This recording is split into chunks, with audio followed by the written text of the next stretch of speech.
The cold sleep chamber hissed open, and Jake Morrison took his first breath in 300 years. His lungs burned as oxygen flooded into them after centuries of suspended animation. The lights above him were dim and blue, casting strange shadows across the metal ceiling. He tried to move his fingers first, then his toes, making sure everything still worked after such a long time frozen between life and death. A face appeared above him, blurry at first, but slowly coming into focus. It was Sophie Blake, her dark hair tied back in a regulation bun, her eyes filled with concern and something else he could not quite identify. She pressed a warm hand against his chest to keep him from sitting up too quickly. "Easy, Commander," Sophie said softly. "Your body needs time to adjust. We have been awake for 6 months now, preparing everything for your revival." Jake's throat felt like sandpaper when he tried to speak. Sophie held a small container of water to his lips and he drank gratefully. The cool liquid felt like heaven running down his parched throat. After a few moments, he found his voice again. "How long?" he managed to ask. 3,214 years, sir," Sophie replied. And Jake saw that look in her eyes again. It was determination mixed with rage. "We made it. We are back in civilized space, and the Galactic Council has no idea we survived." Over the next few hours, Jake slowly regained his strength. The medical team helped him through the recovery process while Sophie filled him in on everything that had happened during his long sleep. The 12-generation ships that carried the last remnants of humanity had traveled through the void, jumping from one empty system to another, always hiding and always moving farther away from the Council's reach. But they had not just been running. Every generation born on those ships had been taught about Earth, about the blue and green world that had been their home, about the day the sky burned and the planet shattered into dust and debris. They were taught about the Galactic Council, the alliance of 12 alien species that had decided humanity was too dangerous to be allowed to exist. They were taught to remember, to prepare, and to never forgive. Jake walked slowly through the corridors of the flagship Retribution, his legs still weak but growing stronger with each step. The ship was massive, over 10 kilometers long, a city in space that housed 200,000 souls. He passed by the windows and looked out at the fleet around him. 12 ships, each one a monument to human survival and stubbornness. Behind those ships were millions of people, all descendants of the 3,000 survivors who had escaped Earth's destruction. In the command center, the senior staff waited for him. Danny Pierce stood by the engineering station, his hands covered in grease stains from working on the ship's systems. Helen Grant was studying data screens filled with information about Council space. Ryan cross-examined tactical displays while Lisa Hammond reviewed intelligence reports. They all turned when Jake entered, and they all saluted. "At ease," Jake said, taking his seat in the commander's chair. It felt strange sitting there after so many centuries. "Sophie has given me the basic situation. Now I need details. Where are we? What do we know? And what are our capabilities?" Helen Grant stepped forward first. She was a tall woman with gray streaks in her brown hair and sharp eyes that missed nothing. She had been awake for 2 years, coordinating the intelligence-gathering efforts while the rest of the command staff was still frozen. "We are currently in the Epsilon sector, approximately 400 light-years from the nearest Council world," Helen began. "For the past 50 years, we have been monitoring their communications and learning everything we can about their civilization. What we have discovered is both encouraging and disturbing." She brought up a holographic display showing the current state of the galaxy. The Galactic Council controlled the core regions, thousands of star systems with trillions of beings living under their rule.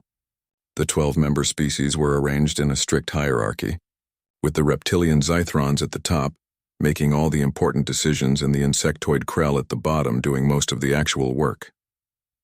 "The Council believes humanity is extinct," Helen continued. "They celebrate the anniversary of Earth's destruction every year, as a reminder to other species about what happens when you advance too quickly and threaten the established order. They have turned us into a cautionary tale." Jake felt his jaw tighten. 3,000 years had passed, but the anger still burned bright. Earth had been destroyed not because humans were violent or dangerous, but because they were advancing too fast. In just 200 years, humanity had gone from the first airplane flight to establishing colonies on Mars and sending exploration ships to other star systems.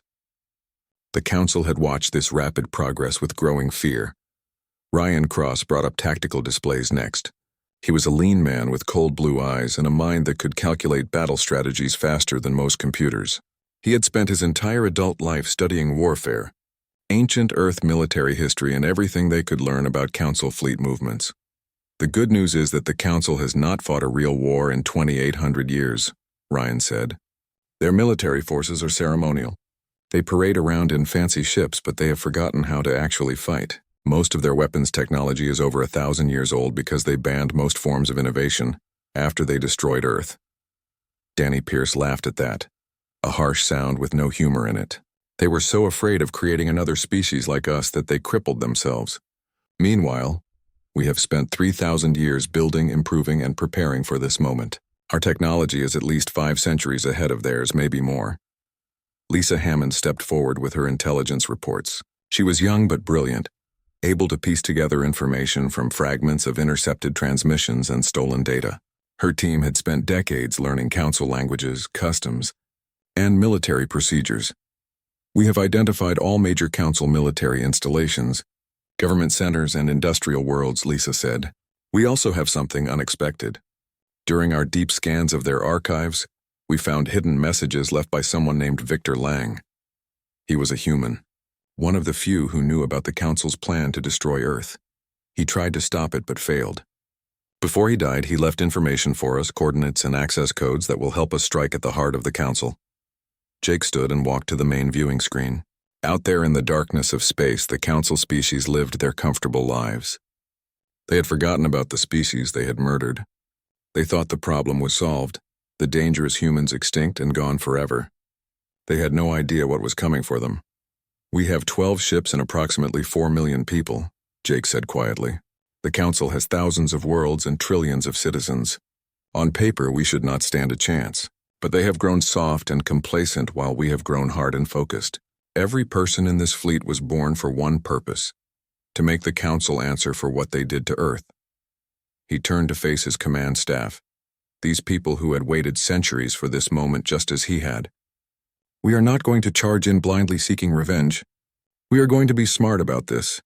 We will use their own weaknesses against them. We will turn their subject species against them. We will show the galaxy that humanity cannot be erased. Sophie Blake nodded in agreement. What are your orders, Commander? Jake looked at each of them in turn, seeing the determination in their eyes. 3,200 years ago, the Galactic Council had made a terrible mistake. They had tried to eliminate humanity, but they had only succeeded in creating something far more dangerous than they could have imagined. They had created a species with nothing left to lose and everything to prove. Begin Phase 1, Jake said. Send out the reconnaissance teams. I want eyes and ears in every major Council system. Find their weaknesses, map their defenses, and locate every single member of the Council leadership who voted to destroy Earth. We are going to remind the galaxy why you should never underestimate humanity. The command staff moved to their stations and the flagship Retribution hummed with activity. All across the fleet, people prepared for the mission they had trained their entire lives to complete. The ghosts of Earth were returning, and the Galactic Council was about to learn that some extinctions do not take. The stealth ship Wraith moved through Council space like a shadow, invisible to every sensor and scanner that swept across its hull. Nicole Sanders sat in the captain's chair, watching the screens that showed the alien world growing larger in their viewport. This was the moment they had trained for. The first time in over 3,000 years that a human vessel would enter the territory of the species that had destroyed Earth. Approaching the outer defense perimeter, Greg Hayes said from the pilot station. His hands moved across the controls with practiced ease, adjusting their course to slip between the automated defense satellites. Their scanning patterns are predictable, just like the simulation showed. Kevin Turner monitored the communication channels, listening to the chatter between Council ships and ground stations. He had spent 5 years learning the Zethron language and another 3 studying their military protocols. Now he heard them talking about cargo shipments and shift changes, completely unaware that a human ship was gliding right past their defenses. They are not even trying, Kevin said with disgust in his voice. No random sweeps, no variation in their patrol routes. They have been doing the same thing for so long that it has become ritual instead of security. Nicole felt a cold satisfaction at his words. The Council had grown lazy and comfortable in their position of power. They believed themselves untouchable because they had faced no real threats for nearly 3 millennia. That arrogance would be their downfall. The Wraith descended toward the planet called Archon 7, a world dedicated entirely to storing the Council's historical records and cultural archives. Every important document, every significant piece of data from the past 5,000 years was kept in massive underground vaults on this world. It was exactly the kind of place that held secrets, and Nicole intended to find them. Matt Daniels worked at the engineering station, keeping their stealth systems running at maximum efficiency. The technology that made them invisible was delicate and required constant adjustment. One mistake and every Council ship in the system would know they were here. "We have a 60-hour window," Matt said quietly. "After that, the stealth generators will need a full recalibration. We need to be off this planet and heading back to the fleet before then."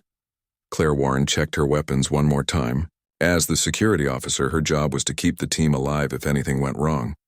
She had trained in combat since she was old enough to hold a weapon, learning techniques passed down from old Earth military forces and improved over generations of practice. "Landing zone is clear," Greg reported as he brought the ship down in a remote area, far from the main archive complexes. "No patrols in this sector for at least 3 hours." They left the ship hidden beneath camouflage netting and began the long walk toward the archives. The planet's surface was covered in carefully maintained gardens and artificial forests, decorative rather than functional. The Council liked beauty, but they had forgotten about utility. Nicole and her team moved through the manicured landscape like ghosts, leaving no trace of their passage. The archive complex rose out of the ground like a massive monument, all gleaming metal and crystal that caught the light of the system's twin suns. Nicole studied it through her scanner, looking for weak points in the security. What she found almost made her laugh. "Their security is designed to keep people from getting out, not from getting in," she told her team. "They are more worried about someone stealing physical artifacts than accessing their data systems." Kevin Turner plugged a small device into an external access port, something that should not have been accessible but was left exposed, because no one had ever thought to protect it. Within minutes, he had access to the facility's internal network. The Council's computer systems were sophisticated, but they were also rigid and predictable. They had not been updated or improved in over 800 years. "I am in," Kevin said with a grin. "Their security protocols are a joke. They rely on the fact that all Council species are too obedient to break the rules." They entered the facility through a maintenance entrance that was guarded by a single automated system that Kevin had already disabled. Inside, the archives stretched out in every direction, rows and rows of data storage units containing the accumulated knowledge of 12 alien civilizations. Nicole felt a strange sensation walking through these halls, knowing that somewhere in this vast collection was information about Earth and its destruction. Matt Daniels located the historical records section, while Claire kept watch for any patrols. They moved quickly through the empty corridors, their footsteps silent on the polished floors. The facility was mostly automated, with only a handful of Krell workers maintaining the systems. The Krell were the lowest species in the Council hierarchy, treated as little more than slaves by the other races. When they reached the section containing records from Earth's era, Nicole felt her breath catch in her throat. There were thousands of files, all related to humanity. The Council had been watching Earth for over 200 years before they decided to act. They had studied human culture, human technology, human history. They had known exactly what they were destroying. Kevin downloaded everything, pulling terabytes of data into their portable storage units. As the files transferred, Nicole read through some of them on a nearby terminal. What she found made her blood run cold. The decision to destroy Earth had not been unanimous. 5 of the 12 Council species had voted against it, arguing that humanity should be contacted and brought into the galactic community peacefully. But the Zythrons had pushed for immediate action, claiming that humans were too unpredictable and too dangerous. They had used fear and manipulation to get the other species to agree. There were also reports about the attack itself. The Council had used something called a planetary disintegration weapon, a device so powerful and so horrific that it had been banned by their own laws. They had made an exception for Earth, claiming it was necessary for the greater good. The weapon had torn the planet apart at the molecular level, turning rock and water and air into scattered atoms. Billions of people had died in seconds with no warning and no chance to defend themselves. Nicole forced herself to keep reading. There were files about the few humans who had been in space when Earth was destroyed. The Council had hunted them down systematically, destroying the colony on Mars and tracking down the exploration ships that had been in nearby systems. They had believed they got everyone. The 3,000 survivors who escaped had only done so because they had been on the far side of Jupiter when the attack came. Hidden from sensors by the gas giant's massive electromagnetic field. Then Nicole found something unexpected. There were files marked with a human name, Victor Lang.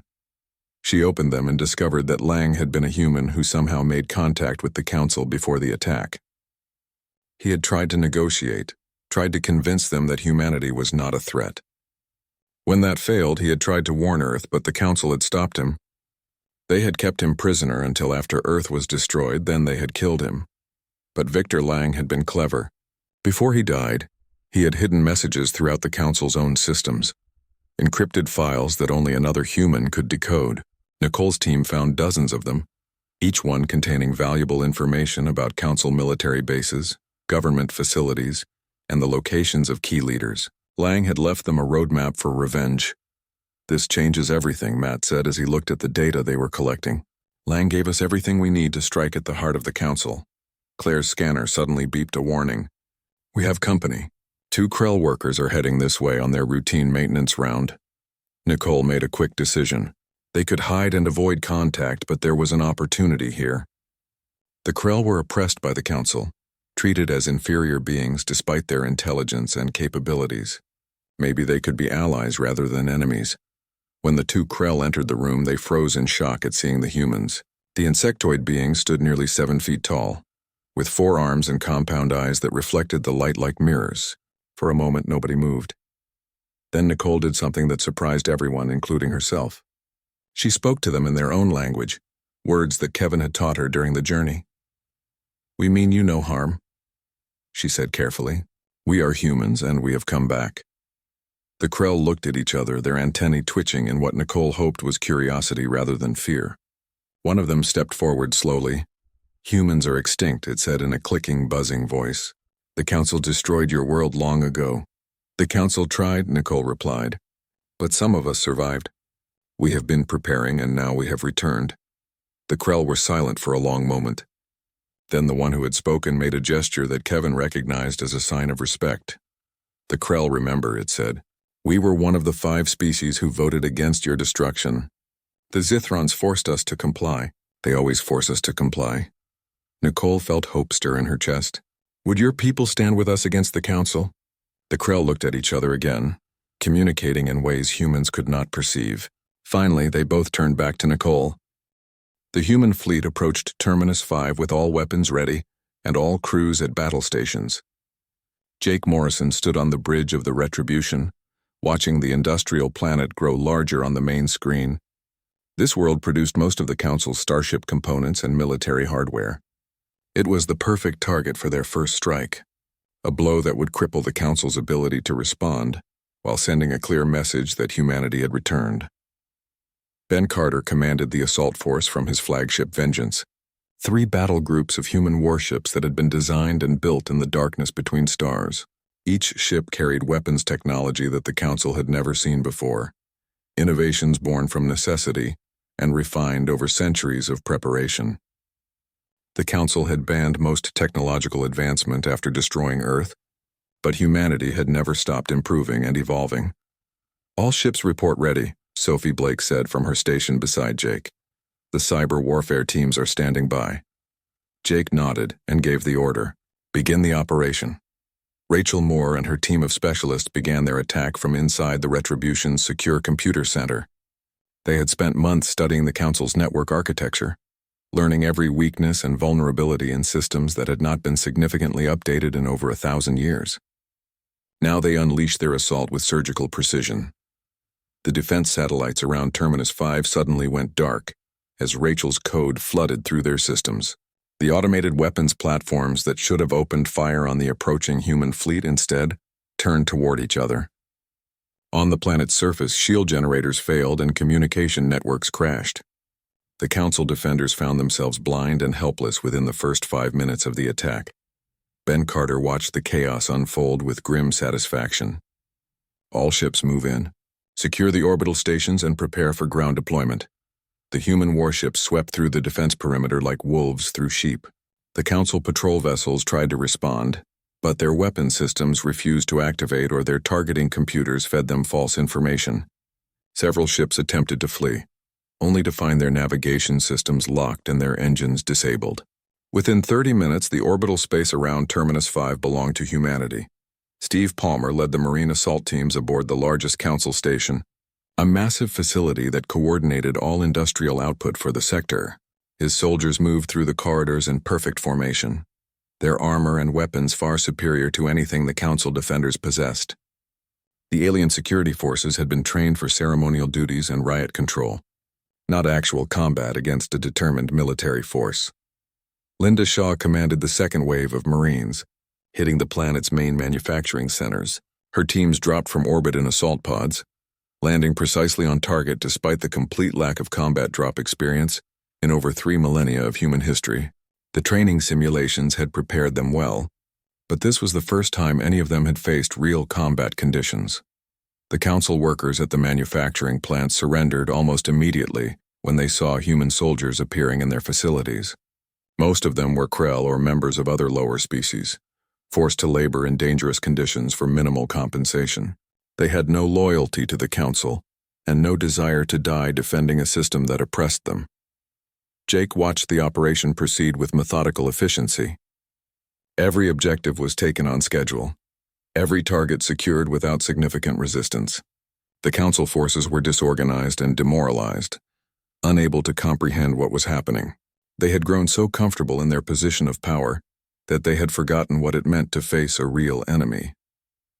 After 6 hours of fighting, Terminus 5 was under human control. The industrial capacity that produced 70% of the Council's military hardware now belonged to the species the Council had tried to exterminate. But Jake was not interested in holding the planet long-term. He had something else in mind. "Open a channel to every communications device in Council space," Jake ordered.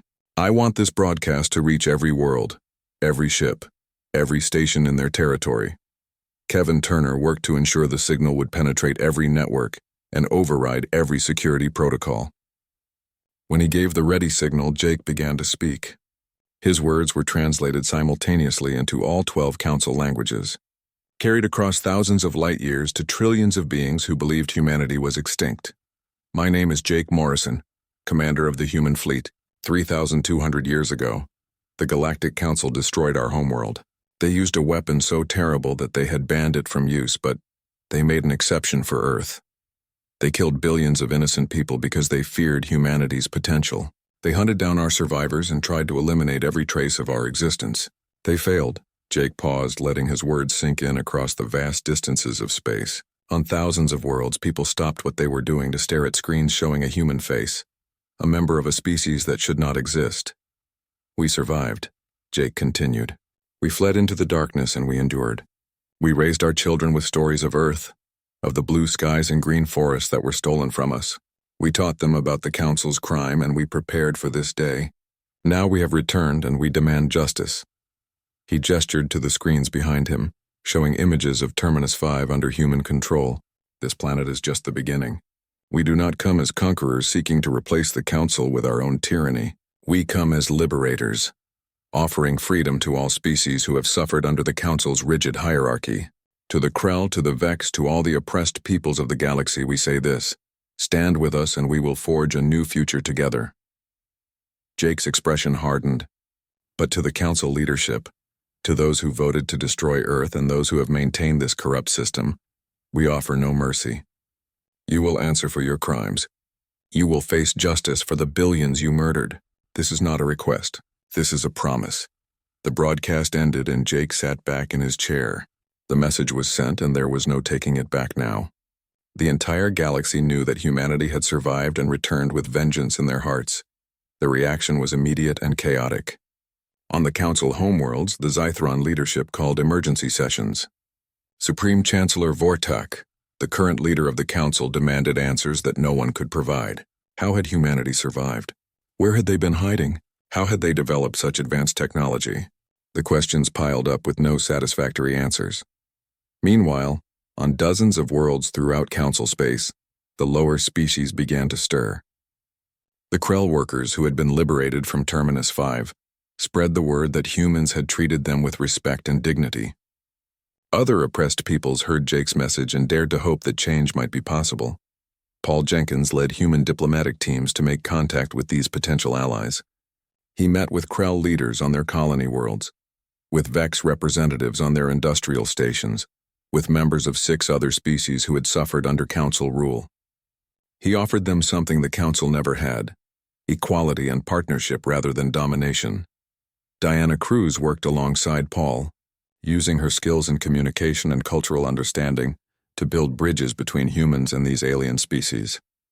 She found that many of them had secretly admired humanity before Earth's destruction, seeing in them a kindred spirit of innovation and independence. Now they saw a chance to break free from centuries of oppression, but not everyone was ready to join the human cause. Some species remained loyal to the Council out of fear or genuine belief in the system.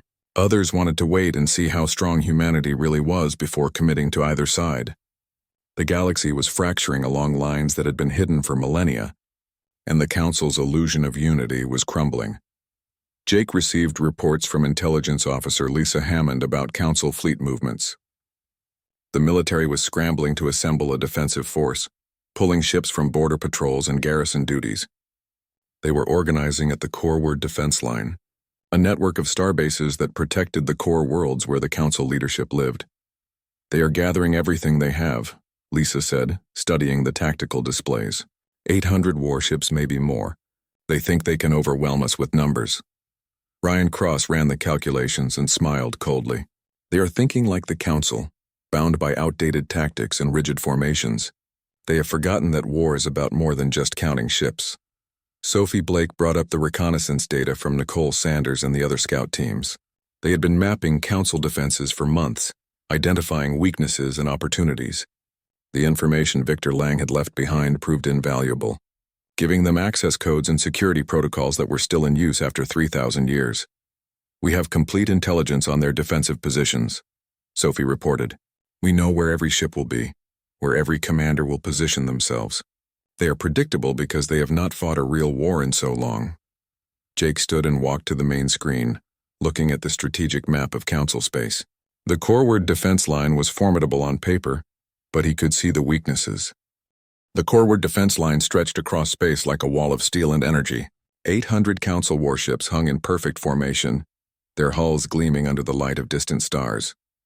Fleet Marshal Zindar of the Zithrons commanded from his flagship, confident that sheer numbers would crush the human insurgency. He had studied the reports from Terminus 5 and dismissed the loss as a fluke, a surprise attack that succeeded only because the defenders were unprepared. Now his fleet was ready, and he intended to end the human threat once and for all. Jake Morrison brought 150 human vessels to meet them, ships that looked small and insignificant compared to the massive Council dreadnoughts, but appearances meant nothing in modern warfare. Each human ship carried weapons and systems that represented 3,000 years of innovation, built by people who knew they would only get one chance at revenge. "They are holding formation," Ryan Cross reported from the tactical station. "Just like we predicted. They think their numbers and their defensive position give them the advantage." Jake studied the enemy deployment with cold calculation. The Council fleet was arranged in layers, with the heaviest ships in the center and lighter vessels forming a protective screen. It was a textbook defensive formation, the kind taught in military academies for centuries. It was also completely predictable and full of weaknesses that the Council commanders could not see. "All ships, execute Plan Delta," Jake ordered calmly. The human fleet split apart like water flowing around a rock. Ben Carter took his battle group in a wide arc to the left, while Emma Stone led her destroyers to the right. Nathan Price held the center with fast attack ships that darted forward and back, drawing fire but never staying in one place long enough to be hit. The Council commanders watched in confusion as the humans refused to engage in the traditional way. Alex Wright launched his fighters from the carrier Defiance, hundreds of small craft that swarmed toward the Council lines like angry hornets. Chris Mason led his squadron in a precision strike against the Council's command ships, while Sarah Hill took her group after the sensor platforms that coordinated the enemy's targeting systems. The Council had never developed effective fighter tactics because their doctrine emphasized large ships fighting other large ships in formal engagements. Fleet Marshal Zin Dar ordered his ships to adjust formation, trying to respond to the human tactics, but his fleet moved slowly, each ship waiting for orders from the central command structure. The humans moved independently, each captain making decisions in real time without waiting for permission. The difference in reaction speed was devastating. Rachel Moore struck again from cyberspace, her team penetrating Council networks and feeding false data to their targeting computers. Ships that thought they were firing at human vessels instead hit their own escorts. Communication channels became flooded with contradictory orders. The Council's rigid command structure became a weakness as confusion spread through their ranks. Ben Carter brought his battle group around the enemy flank and unleashed a concentrated barrage against the Council's heavy cruisers.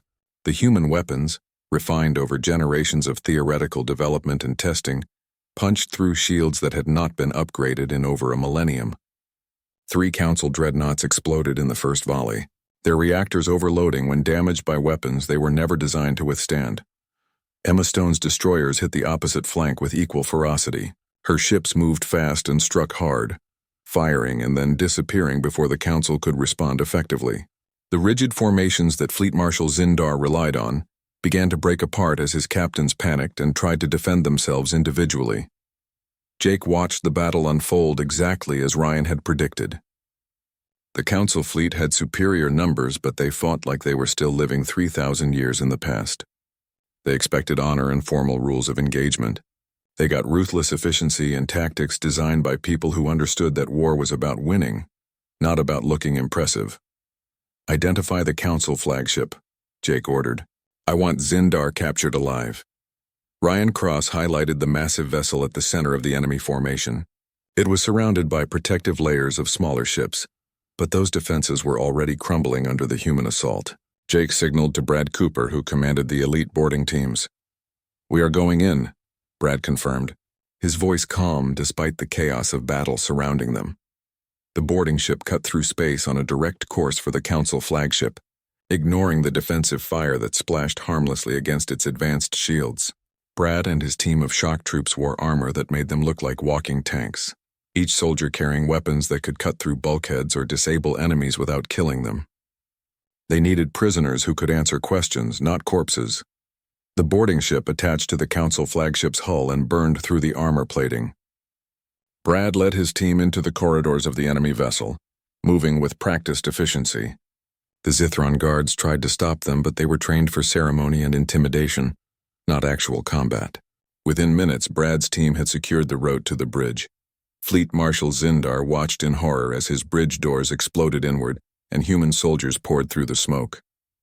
He reached for a weapon, but Brad was faster, shooting it out of his hand and then pointing his rifle directly at the Fleet Marshal's head. "Surrender or die," Brad said in perfect Zithron. "Choose quickly." Zindar looked at the armored figures surrounding him and realized he had no choice. He raised his hands in defeat, and with that gesture the battle effectively ended.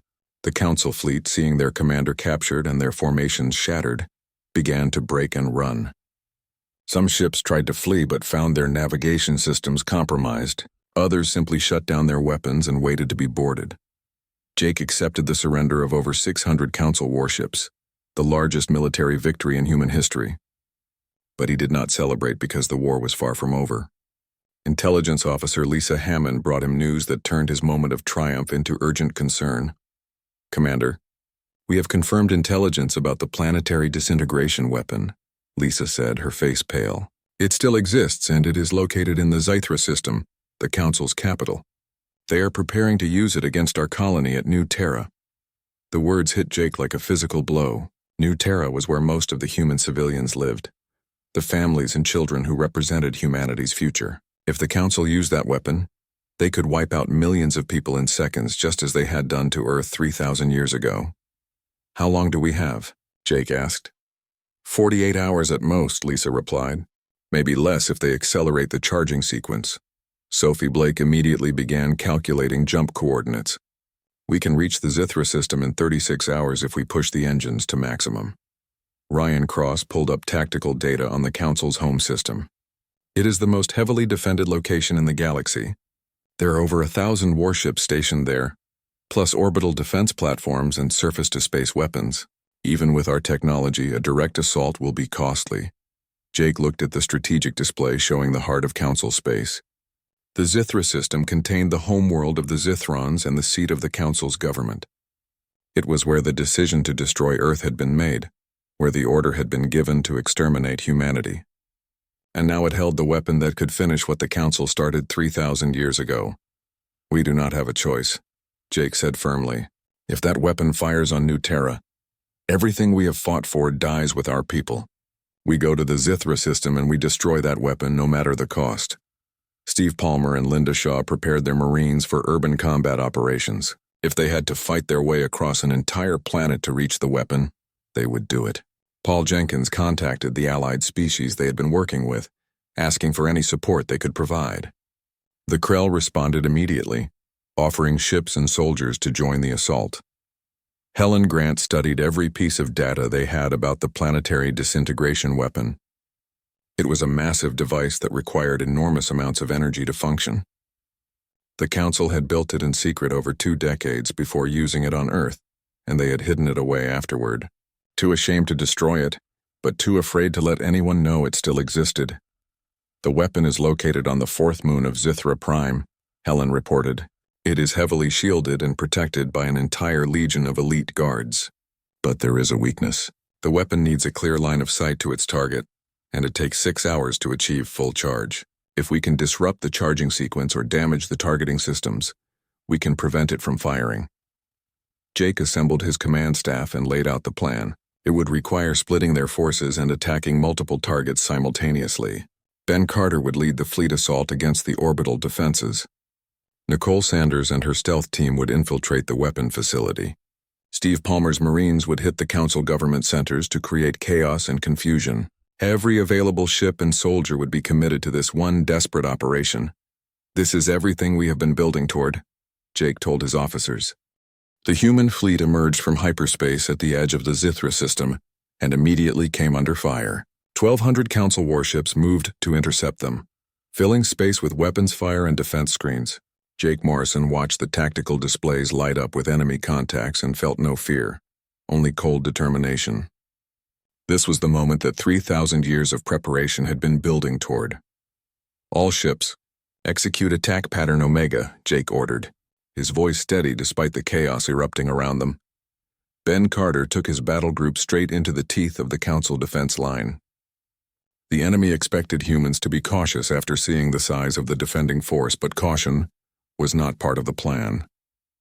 Ben's ships charged forward with weapons blazing, their shields absorbing hits that would have destroyed lesser vessels. The Council commanders scrambled to respond to tactics they had never encountered before. Alex Wright launched his fighters in massive waves, overwhelming the Council's point defense systems. Chris Mason led attack runs against the orbital defense platforms, while Sarah Hill coordinated strikes on the enemy command ships. The fighters moved too fast and too unpredictably for the Council's automated weapons to track effectively. On the surface of the 4th moon, Nicole Sanders and her infiltration team approached the weapon facility. The planetary disintegration weapon sat inside a massive fortified complex, surrounded by layers of security that should have been impossible to penetrate. But Nicole had studied Victor Lang's hidden files and she knew exactly where the weak points were. We have 30 minutes before they complete the charging sequence, Greg Hayes said as he piloted their stealth craft toward a maintenance entrance that was supposed to be sealed but showed signs of recent use. Matt Daniels worked on bypassing the security systems while Warren kept watch for patrols. The elite guards protecting the facility were nothing like the ceremonial soldiers they had faced before. These were professional warriors who took their duty seriously, but they were still looking outward for threats, not expecting an attack from within their own systems. Kevin Turner hacked into the facility's internal network and discovered that the weapon was already at 80% charge. In less than 20 minutes, it would be ready to fire on New Terra and kill millions of human civilians. They had to move fast. The team entered the facility through the maintenance tunnels, moving silently through corridors filled with equipment and power conduits. The weapon's energy signature was massive, making the air itself feel charged with potential destruction. Nicole led them toward the central control room where the firing sequence could be interrupted. In space above them, the battle had reached a fevered intensity. Ben Carter's ships were taking damage but giving back twice as much. Emma Stone sacrificed her destroyer to punch through the final defensive layer, ramming her crippled vessel into a Council battle station and clearing the path for the assault force. Her crew evacuated in time, but her ship died to save the mission. Jake directed the fleet with precision learned from countless simulations and strategic studies. Every move the Council made he had already anticipated. Every formation they adopted he had already planned to counter. Ryan Cross fed him tactical data, and Jake processed it instantly, seeing patterns and opportunities that would have taken other commanders hours to recognize. Steve Palmer landed his Marines on the surface of Zithra Prime, the Council's capital world. His mission was to create chaos and distract the defenders from what Nicole was doing on the moon. His soldiers hit government buildings and military installations, not to cause casualties but to spread panic and confusion. The Council leadership had never experienced war on their homeworld before, and the psychological impact was devastating. Linda Shaw led her troops through the streets of the capital city, where Zythrons and other Council species watched in shock as human soldiers appeared among them. The Marines were careful to avoid civilian casualties, targeting only military objectives and government facilities. They were there to send a message, not to commit genocide like the Council had done to Earth. Back on the moon, Nicole's team reached the control room and found it defended by a dozen elite guards. Claire Warren opened fire first, her weapons dropping 2 guards before they could react. The fight was brief and brutal, human training and desperation overwhelming alien discipline and duty. Within minutes, the control room belonged to the infiltration team. Matt Daniels immediately went to work on the weapon controls, trying to shut down the charging sequence. What he discovered made his blood run cold. The weapon could not be simply turned off without causing a catastrophic energy discharge that would destroy the entire moon and kill everyone on it. The Council had built it with a failsafe that made disabling it as dangerous as using it.